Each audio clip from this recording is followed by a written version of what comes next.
Hello and welcome back to our Lenten Daily Devotionals. This is day 34, March the 22nd. We continue on page 70 of A Story to Tell with a reading from the 12th chapter of Mark. And Mark writes this: Jesus sat down opposite the treasury and watched the crowd putting money into the treasury. Many rich people put in large sums. A poor widow came and put in 2 small copper coins, which were worth a penny. Then he called his disciples and said to them, "Truly I tell you, this poor widow has put in more than all those who are contributing to the treasury.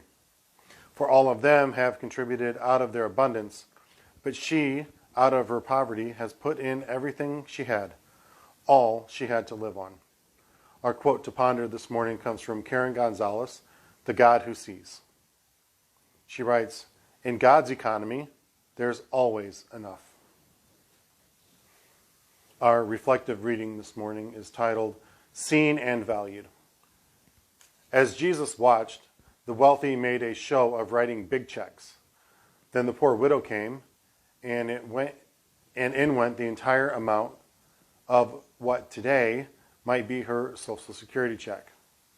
Jesus noticed that the rich had given what they could afford. The woman had given a larger portion of what she had than many of them, even though she couldn't afford it.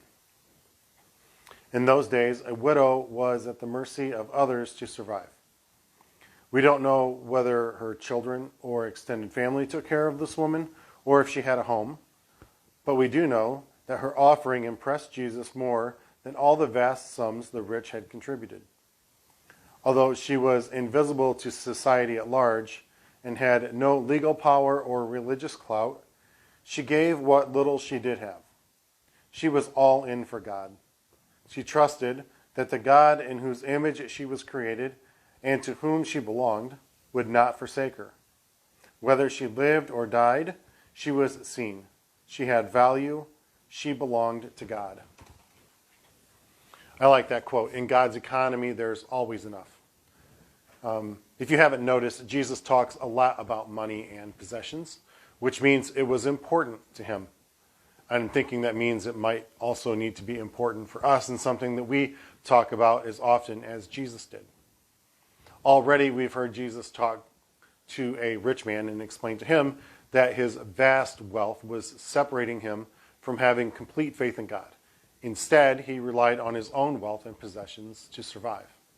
And when Jesus asked him to give those up and follow him, he was unwilling to do so.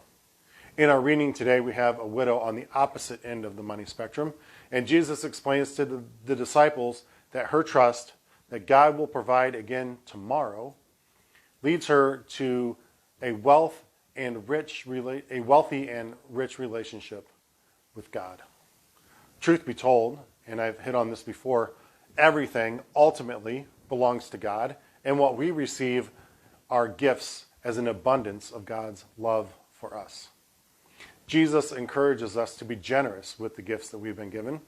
Jesus understands that being generous helps us grow in our discipleship, in our relationship with him.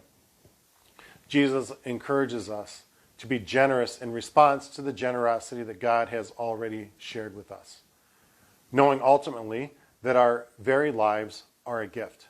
And there is no dollar value that covers the title, beloved child of God. The widow in the story survived off the generosity of others in the community. She had food for that day, maybe shelter, but what extra she did have, she gave back. What a statement of faith. My friends, if we responded to God's generous gifts through being abundantly generous as well, I think the world will look a whole lot different. My guess is, if we were as generous as what we thought we were, and we responded to God's gifts with exuberant generosity, we would certainly be changing the world. Amen? We continue with prayer this morning. Creator God, gift us with a spirit of generosity to share with trust and not hold back with fear. Amen. Thank you again for joining me for our daily devotionals today. Please like, share, or comment. Coming up, this Sunday. We will be in the parking lot again at 10 a.m. for Palm Sunday. If the weather's nice, we're going to process around the building, waving our palms and make a joyful noise out of the deal.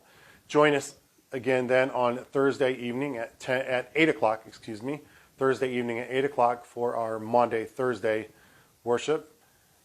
Join us again then on Friday at 8 o'clock for our Good Friday service. And then something we're trying again this year that we haven't done in a while is an Easter Vigil. So join us at 8 o'clock again on Saturday evening as we celebrate bringing the light back into the church. And as far as Easter Sunday goes, I know we're going to have something at 7 a.m. for sunrise service and 10 a.m. for a more traditional Easter Sunday service. The location for that will be determined, and we will let you know as soon as we know. Have an awesome day. Hope to see you back here again tomorrow.